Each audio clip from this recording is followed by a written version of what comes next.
Hit TV చూస్తున్న ప్రేక్షకులందరికీ ముందుగా విశ్వవసునామ సంవత్సర శుభాకాంక్షలు.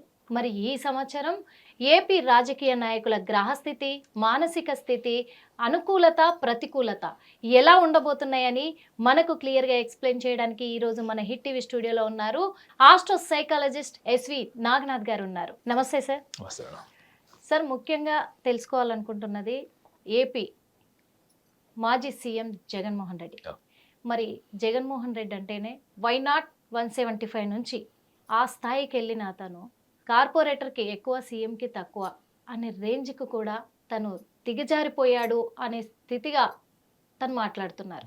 అంటే తనేమైనా మానసిక స్థితి దెబ్బతినిందా పదవి పోయేసరికి, లేకపోతే ప్రజల్లో వ్యతిరేకత పెరిగిందా అనే విధంగా కూడా ఉంది. తను ఏం మాట్లాడుతున్నాడు, ఎలా మాట్లాడుతున్నాడు, ఎందుకు ఇంత దిగజారాడు, ఎందుకంటే ఒక సీఎం పోస్ట్ని తను అధిగమించిన అతను అలాంటిది ఈ స్థాయికి దిగజారిపోవడం ఏంటి అనేది ప్రజల్లో కూడా చాలా సందిగ్ధాలు కూడా నెలకొన్నాయి సార్. అంటే ఏంటి అనేది తెలుసుకోవాలనిపిస్తుంది. నిజంగా చెప్తున్నాము, ఎందుకంటే జగన్మోహన్ రెడ్డి గారి జాతక పరిస్థితి అనేది ఇప్పుడు చాలా అవసరంగా కూడా ప్రజలకు క్యూరియాసిటీగా ఉంది సార్. చాలా ముందుగా హిట్ టీవీ ప్రేక్షకులందరికీ కూడా విశ్వావసనామ సంవత్సర శుభాకాంక్షలు. అయితే ఆరుద్ర నక్షత్రంలో వైఎస్ జగన్మోహన్ రెడ్డి గారు ఆరుద్ర నక్షత్రము మిథున రాశిలో జన్మించారు. ఈ మిథున రాశిలో కూడా ఆయనకి వ్యక్తిగత జాతకం చూస్తే ఆయన జన్మ రాశిలో కూడా ఆయనకి కేతువు కేంద్రంలో సప్తమ భావంలో రాహువు గురువు రవితో కలిసి ఉండడం, సేమ్ టైం ఇతనికి శుక్రుడు బుధుడు యొక్క మైత్రి వృశ్చిక రాశిలో, కుజుడు యొక్క మైత్రి అతనికి పంచమ భావం అయినటువంటి తులారాశిలో, వ్యయభావంలో ఇతనికి శని స్థిర రాశి అయినటువంటి వృషభ రాశిలో కలిసి ఉండడం అని వ్యక్తిగతమైనటువంటి జాతకంలో ఉన్నటువంటి రాశి యొక్క స్థితిగతులు. సో వీటిని పక్కన పెడితే ఈయన రాశిని ఒకవేళ మనం గోచార ఫలరీత్యా మనం 30వ తారీఖు మనకు ఉగాది పండుగ, షష్టగ్రహ కూటమి, ఈ దశమ భావంలోకి అతనికి శని 30వ తారీఖు నుంచి 2.5 సంవత్సరాలు ఉంటాడు. భాగ్యంలోకి అంటే 9th హౌస్ అంటనమాట. ఈయన భాగ్యంలోకి ఇతనికి రాహు యొక్క సంచారం కూడా మే మాసం నుంచి ఉంటుంది.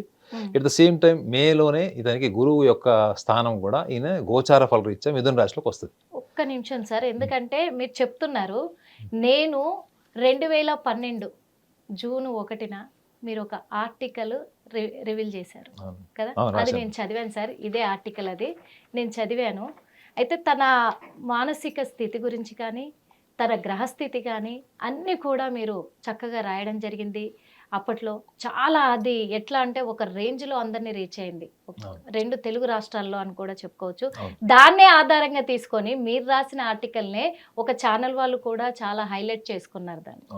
అంటే ఇక్కడ జగన్మోహన్ రెడ్డి జాతక రీత్యా మీరు అంత ఊహించి ఎలా రాయగలిగారు సార్? ఒక ఆస్ట్రో సైకాలజిస్ట్గా ఇప్పుడు కూడా ఈ సంవత్సరం కూడా తనది ఎలా ఉండబోతుంది అనేది మీకు కరెక్ట్గా తెలిసే ఉంటుంది అందరికంటే బాగా. అందుకు మరి అందరికి ఒక డౌట్ కూడా ఉంది సార్, అందుకే మిమ్మల్ని మధ్యలో ఆపాను, ఏమనుకోవద్దు. ఎందుకంటే ఈ ఆర్టికల్ నాకు గుర్తొచ్చింది, నేను చదివాను కాబట్టి. ఆర్టికల్ గుర్తొచ్చి అంత బాగా తన గురించి రాయగలిగారు, చేయగలిగారు. ఈ సంవత్సరం మరి నిజంగా రాజకీయ జీవితం ఇంకా తనకి లేనట్టేనా అంటే ప్రజల మాట, నా మాట కాదు సార్, అందుకు అడుగుతున్నాను.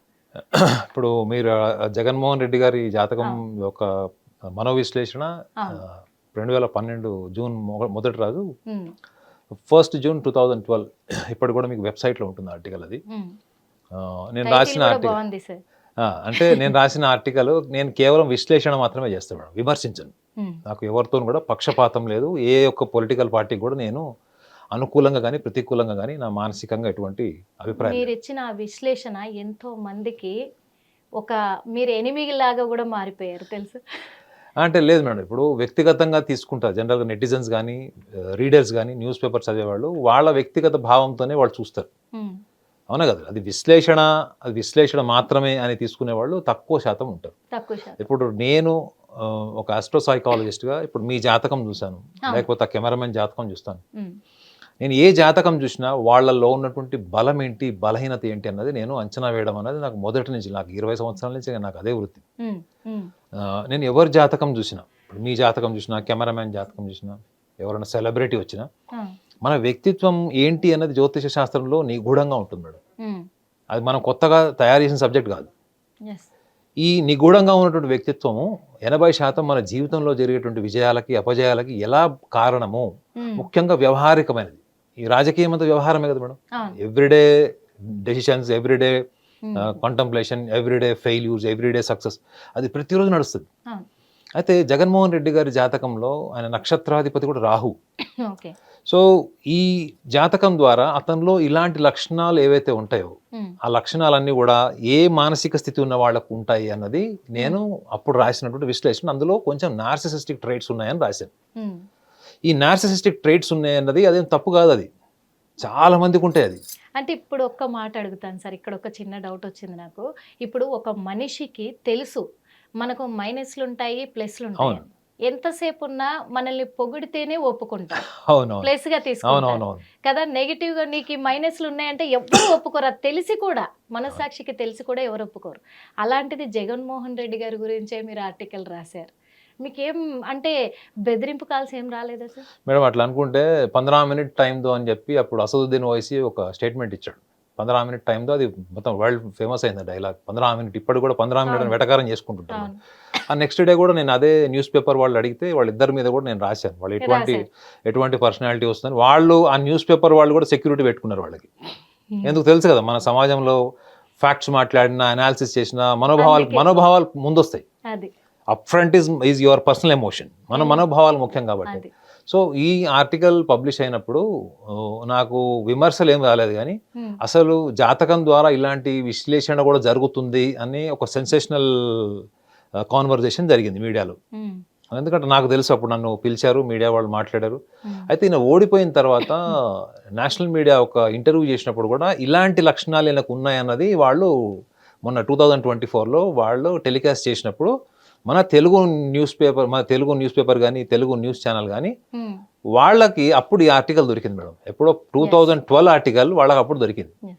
అప్పుడు నన్ను పిలిచి మళ్ళీ అనాలిసిస్ అడిగారు. నేను అప్పుడు కూడా కేవలం అనాలిసిస్ మాత్రమే చేసే తప్ప నాకు అతను ఏదో వ్యక్తిగతమైనటువంటి ఎటువంటి, ఎందుకంటే మనకు తెలియదు ఏం లేదు సార్. పొగిడితేనేమో పిలిచి సన్మానం చేస్తారు, వాళ్ళ మైనస్లు చెప్తేనేమో బెదిరిస్తూ ఉంటారు. అందుకే మీకు లేదు, నాకు అట్లా ప్రతికూలంగా ఏం రాలేదు. In fact okay.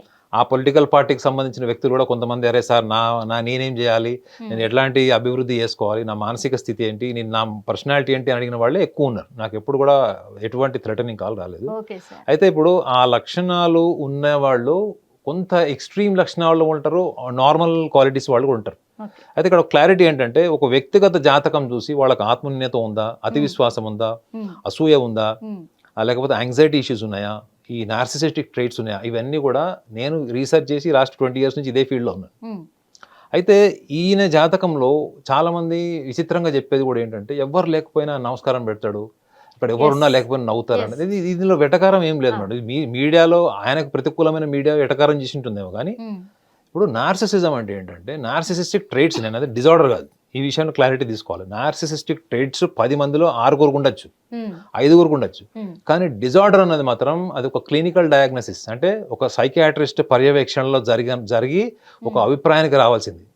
ఆ డిజార్డర్ లక్షణాలు లేవు, ఓన్లీ ట్రైట్స్ మాత్రమే. అంటే కొన్ని సూపర్ఫిషియల్ లక్షణాలు మాత్రమే ఉన్నాయి. అవి ఎలా ఉంటాయంటే, మీరు ఇందాక చూడండి, అన్నారు చూడండి, కార్పొరేటర్కి తక్కువ, డిప్యూటీ సీఎంకి ఎక్కువ అని ఏదో ఒక స్టేట్మెంట్ ఇచ్చారు. కార్పొరేటర్కి ఏమో ఎక్కువ, డిప్యూటీ సీఎం సిమిలర్. సో అందులో ఏముంటుందంటే, ఈ ట్రైట్స్ ఉన్న వాళ్ళు ప్రపంచాన్ని తిరస్కరిస్తారు madam. I'm right, the world is wrong. మీరు ఈయన ప్లేస్లో ఎవరున్నా కానీ, మీరు ఇది మార్చుకోవాలండి, మీరు ఇది తెలుసుకోవాలండి, మీరు ఇది మెరుగుపరుచుకోవాలంటే వాళ్ళు చూస్తారు అన్నమాట. ఇట్లా చూసి ఓకే అంటే వీళ్ళ హావభావాల్లో ఏంటంటే, వీడు బచ్చగాడు, వీడికి ఏంది చెప్పి, వీడికి నేనేం చెప్పేది, నా స్థాయి ఏంటి అంటే. సో ఎప్పుడైనా కానీ వీళ్ళు ప్రపంచాన్ని తిరస్కరిస్తారు, ప్రపంచానికి ఆపోజిట్గా నుంచుంటారు వీళ్ళు. ఎప్పుడు అది వీళ్ళని ఎవరైనా విమర్శించినా, వీళ్ళ తప్పుని వీళ్ళు ఒప్పుకోవాల్సి వచ్చినా, వీళ్ళల్లో కొన్ని లక్షణాల్లో బలహీనతలు ఉన్నాయని చెప్పినా, సో వీళ్ళు వాళ్ళకి పూర్తిగా వ్యతిరేకమైనటువంటి స్థితిని పెంచుకుంటారు. సో ఈ లక్షణాలు మాత్రమే కాకుండా వీళ్ళు ఎప్పుడైనా ఎవరి మీదకైనా ఎదురుదాడి తిరుగుతారు మేడం. తప్పు వీళ్ళదున్నా వీళ్ళు ఎదురుదాడికే తిరుగుతారు తప్ప తప్పు మనది ఉన్నది అనే రిఫ్లెక్టివ్ లెర్నింగ్ వీళ్ళకు ఉండదు. అంటే తప్పు నుంచి మనం నేర్చుకున్నాము, ఈసారి తప్పు చేయకూడదు, అది ఏది ఉండదు వీళ్ళకి. రెండోది దూరదృష్టి ఉండదు. మీరు చూడండి, ఇవన్నీ ఆ లక్షణాలు ఉండడం బట్టే కదా. చూడండి, ఎక్కడో ఎంతో 150 seats ఉండను అంత ఫస్ట్లో, అన్ని సీట్ల నుంచి ఆయన 11 సీట్లకు వచ్చేసారంటే అవును. ఇంకొకటి వీళ్ళ చుట్టుపక్కల ఉన్నటువంటి సమాజము తోని కేవలము ఒక భౌతిక పరమైనటువంటిది సందర్భ సహితమైనటువంటి రిలేషన్స్ మాత్రం మెయింటైన్ చేస్తారు మేడం. వీళ్ళకి ఎవరితో కూడా డీప్ కనెక్షన్స్, ఎమోషనల్ బాండేజ్ ఎవరితో ఉండదు. ఓన్లీ ఒక ఎన్విరాన్మెంటల్ ఫ్యాకల్టీ అంటారు అంటే ఆ రోజు ఏంటి, ఆ ప్రాజెక్ట్ ఏంటి, అప్పుడు ఉన్నటువంటి పర్సన్ అంతవరకు. అది అయిపోయిన తర్వాత ఆ వ్యక్తి ఎవరు తెలియనటువంటి ఒక డిస్పాషనేట్ నేచర్ వచ్చేస్తుంది వీళ్ళలో. ఇవన్నీ మీరు లోతుగా సూక్ష్మంగా వెళ్ళి పరిశీలిస్తేనే తెలుస్తుంది. సో మీరు అనొచ్చు ఆయన ఒక్కడి జాతకంలోనే అలా ఉంటుందా అని మీరు అనొచ్చు. ఆ డేట్ ఆఫ్ బర్త్లో పుట్టిన వాళ్ళని, ఆ టైమ్ ఆఫ్ బర్త్లో పుట్టిన వాళ్ళని మీరు ప్రపంచంలో ఎవరైనా చెక్ చేయండి. వాళ్ళందరూ సీఎంలు అవుతారు లేదా వాళ్ళు రాజకీయాల్లో ఉంటారు అని ఉండదు మేడం. ఈ లక్షణాలు ఉంటాయి. ఉంటాయి. మీరు యాంకరా, అడ్వకేటా, డాక్టరా, లేకపోతే ఇంకేమన్నా గవర్నమెంట్ సర్వెంటా, రిక్షా పులరా, ఇట్ డజంట్ మ్యాటర్. ఏ పొజిషన్ లో ఉన్నా కానీ లక్షణాలు ఉంటాయి. ఇది జ్యోతిషం చెప్పింది. ఇది జ్యోతిషం చెప్పిన గొప్ప విషయం ఏంటంటే, ఇప్పుడు మీరు యాంకర్ మేడం, మీకు సరిగా కమ్యూనికేషన్ రాదు, ఇంగ్లీష్ మాట్లాడడం రాదు, లేదా తెలుగు సరిగా మాట్లాడడం రాదు, లేదా మీరు కంటెంట్ డ్రైవ్ చేయలేరు, మీకు మాట్లాడే కంటెంట్లో మీకు నాలెడ్జ్ లేదు, మీరు ఒప్పుకుంటారా? ఈ లక్షణాలు ఉంటే గెస్ట్ బాగాలేదంటారు, మా టీం మేనేజ్మెంట్ బాగాలేదంటారు, ఛానల్ తొక్కేసింది అంటారు, సరిగా తీయలేదంటారు, సో నన్ను తొక్కేస్తున్నారు అంటారు. సో ఇది అర్థం చేసుకోవాల్సింది ఏంటంటే, ఈ లక్షణాలు పలానా డేట్లో పలానా టైంలో పుట్టిన వాళ్ళకి, పలానా జన్మలగ్నం నక్షత్రం ఉన్న వాళ్ళకి సూపర్ఫిషియల్గా ఇట్లాంటి లక్షణాలు ఉండవచ్చు అని జ్యోతిషం ఎప్పుడో చెప్పింది. సో నేను చేసినటువంటి పరిశోధన కూడా ఏంటంటే, నేను కూడా ఆయన అబ్జర్వ్ చేశాను, ఆయన స్టేట్మెంట్స్ ఆయన అవన్నీ చూశాను, ఆయన మీడియా ముందు మాట్లాడినవన్నీ కూడా. చూడండి, కన్సిస్టెంట్గా ఫోకస్డ్గా ఒక పాయింట్ మీద మాట్లాడాడు ఆయన. కన్సిస్టెంట్గా మీరు ఇంకొకటి రెసిప్రోకల్ కమ్యూనికేషన్ ఉండదు. మీరు అడిగిన క్వశ్చన్స్కి ఆన్సర్ సూటిగా, రిలేటివ్గా, రేషనల్గా ఉండదు. తను ఏం ఫీల్ అయ్యాడు, తను ఏది కరెక్ట్ అనుకున్నాడు అనేటువంటి ఒక ఎస్టాబ్లిష్డ్ మైండ్ సెట్ నుంచి ఆన్సర్ వస్తుంది తప్ప, అక్కడ ఉన్నటువంటి రేషనాలిటీ ఏంటి, అక్కడ సందర్భం ఏంటి, దానికి తగ్గట్టుగా. ఇప్పుడు ఆయన చూడండి, ఇప్పుడు మేడం మనం కేవలం విశ్లేషిస్తున్నాం మేడం, ఆయన మీద ఎన్ని జోక్స్ ఉన్నాయంటే, అక్కడ ఎవరైనా చనిపోయినా, పెళ్లికి వెళ్ళినా, దేనికి వెళ్ళినా ఒకటే ఎక్స్ప్రెషన్ వస్తుందని చాలా మంది నవ్వుకుంటారు. అది నేను అట్లా విమర్శను నేను తీసుకోలేదు, కానీ ఆయన అక్కడ సందర్భంలోకి వెళ్ళినా కానీ తను అందరి ముందు ఒక ఎక్స్ప్రెషన్కి అలవాటు పడిపోయాడు. ఎందుకంటే ఇది పొలిటీషియన్, పొలిటికల్ లీడర్గా ఉన్నాడు, ముఖ్యమంత్రి అయ్యాడు, ఒక ముఖ్యమంత్రి కుమారుడు, ఇవన్నీ ఉన్నాయి కాబట్టి ఆయన ఒక సొలేజ్ కానీ ఒక ఎక్స్ప్రెషన్, ఒక గాడ్లీ ఎక్స్ప్రెషన్ ఇట్లాంటివి మెయింటైన్ చేయడం ప్రాక్టీస్ చేసి అలవాటైపోయినట్టున్నాడు. ఎక్కడికి వెళ్ళినా అదే ఎక్స్ప్రెషన్ వస్తుంది. మేడం మీకు ఇంకో విషయం చెప్పాలి. మీరు ఏమనుకుంటున్నారు, జగన్మోహన్ రెడ్డి గారు రాజకీయ నాయకుడు అవ్వాలి, భారతదేశంలో రాజకీయాలని శాసించాలి అని అనుకుంటున్నారని మీరు అనుకుంటున్నారా? లేదు sir. He wants to become a God. He never wants to become a leader. Got my point? Narcissism ఉన్నవాడు ఎప్పుడు కూడా నాయకుడు అవ్వాలనుకోడు మేడం. ఇది నేను పర్సనల్గా రీసెర్చ్ చేసి చెప్తున్నా. He wants to become a God. ఆయన బాడీ లాంగ్వేజ్, ఆయన ఆశీర్వచనం, ఆయన ముద్దు పెట్టేది, ఇవన్నీ కూడా మీకు యూరోపియన్ కంట్రీస్లో అక్కడ గాడ్ కల్చర్ ఫాలో అయ్యేటువంటి కొంతమంది రిలీజియస్ పీపుల్ ఉంటారు. వాళ్ళకి ఆ బాడీ లాంగ్వేజ్, ఆ రియాక్షన్, ఆ రెసిప్రోకల్ గెస్చర్ వాళ్ళకు ఉంటుంది. రాజకీయ నాయకుడు అంటే ఏంది మేడం? ఇవాళ మీరు ఎమ్మెల్యే ఉన్నారు, ముఖ్యమంత్రి అయ్యారు, మళ్ళీ ఓడిపోయారు, రేపొద్దున మళ్ళా గెలుస్తారు, రేపొద్దున వాళ్ళని ఓడిపోతారు. ఇది కామన్. ఇది పబ్లిక్ ఎప్పుడు రివర్స్ అవుతారో తెలీదు, ఎప్పుడు మీకు అనుకూలంగా ఉంటారో ఎవరికి తెలియదు. But he always wants to become a ఒక డివైన్ పర్సన్, ఒక గాడ్లీ పర్సన్ లాగా ఉండాలి అనుకుంటున్నాడు. ఆయన లీడర్షిప్లో మొత్తం చూడండి, ఒక పొలిటికల్ లీడర్కి స్ట్రాటజీస్ ఉంటాయి మేడం. రెండోది, శత్రువునైనా పొగుడతారు, సందర్భం వస్తే శత్రువునైనా పొగుడతారు, లేదా తన చుట్టుపక్కల వాళ్ళను ఏమైనా కొంచెం అభ్యంతరకరమైనటువంటి విషయాలు మాట్లాడుతున్నా, వ్యక్తిగత విషయాలు మాట్లాడుతున్నా నివారిస్తారు, నియంత్రిస్తారు. కానీ మీరు ఆయన చేసింది చూడండి, 5 years మొత్తం ఏం చేశాడు ఆయన. సో ఈయన రేపొద్దున ఎప్పుడైనా కానీ ఈయన పక్కన ఉన్న వాళ్ళు ఎవరన్నా వచ్చి నాకు సలహాలు ఇచ్చినా, అన్న ఇట్లా కాదు అట్లా అని చెప్పేటువంటి స్థితి వాళ్ళు ఇయ్యరు ఫస్ట్. అర్థమైందా మేడం? మీరు సలహా ఇచ్చే స్థాయికి ఫస్ట్ మీరు వెళ్ళరు. మీరు అక్కడ అంత డిస్టెన్స్లో ఉంటారు.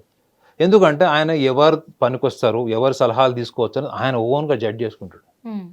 ఏమనుకుంటాడు, వాళ్ళు ఓడిపోయిన రోజు కూడా ప్రెస్ కాన్ఫరెన్స్లో ఏం చెప్పారు, అక్క చెల్లెళ్ళు, అన్నదమ్ములు ఎందుకు నన్ను నెగ్లెక్ట్ చేశారంటే, అది ఎట్లా మెసేజ్ వచ్చిందంటే తను మోసపోయానో, లేకపోతే తను మోసం చేశారనో, లేదా తన్ని పట్టించుకోలేదో వచ్చింది తప్ప, ఈ 5 సంవత్సరాలు సుదీర్ఘంగా ఎటువంటి రాజకీయ చతురత నడిచింది అక్కడ పథకాల పేరు మీద జరిగిన దాంట్లో ఒక్కటి ఏంటంటే ఆయన బ్రిలియన్స్ నాకు అనిపించింది ఏంటంటే, ఇప్పుడు మేడం మీరు ముఖ్యమంత్రి మేడం, మీరు నెలకి ఫ్రీగా 10 కిలోల బియ్యం ఇస్తున్నారు. అందరికీ. అవును. మీరు ఓడిపోయారు. ఉమ్, మీరు ఓడిపోయిన తర్వాత ఈ 10 కిలోల బియ్యం స్కీమ్ పోతుంది. ఉమ్, నెక్స్ట్ గవర్నమెంట్ వచ్చినప్పుడు ఎవరైతే 10 కిలోలకు అలవాటు పడిపోయారు చూసారా, వీళ్ళ పరిస్థితి ఏంది? వీళ్ళకి ఆ పథకం పోతే రేపు పొద్దున ఆ పథకం కోసం మళ్ళీ ఎవరు కోట్లేస్తారు మళ్ళా నాకే ఓట్లేస్తారు కదా? అంతే. హిట్ టీవీ యాప్ ఇందులో short news, live news, entertainment shows, movies, digital magazines తో పాటు మీ జిల్లా వార్తలను కూడా ఫ్రీగా చూడొచ్చు. ఇంకెందుకు ఆలస్యం, వెంటనే హిట్ టీవీ యాప్ ని డౌన్లోడ్ చేసుకుని ఫ్రీగా ఎంటర్టైన్మెంట్ పొందండి. Hit TV app. Hit TV app. Please download Hit TV app. Hit TV app ని ఫ్రీగా డౌన్లోడ్ చేసుకొని ఎంజాయ్ చేయండి. మీకు నచ్చిన ఎంటర్టైన్మెంట్ కోసం హిట్ టీవీ యాప్ ని ఫ్రీగా డౌన్లోడ్ చేసుకుని ఎంజాయ్ చేయండి. హిట్ టీవీ యాప్ ని డౌన్లోడ్ చేసుకుని ఆస్వాదించండి, ఆశీర్వదించండి. ఇంతమంది సెలబ్రిటీలు హిట్ టీవీ యాప్ ని డౌన్లోడ్ చేసుకోండి అని చెప్తున్నారంటే ఎంత మంచి యాప్ ఆలోచించండి. అమెరికా అమెరికా అమెరికా అమెరికాలో చదవాలనుకునే వాళ్ళకి విశ్వసనీయమైన పేరు మన శౌర్య consultancy. UK Law 1 Year Masters.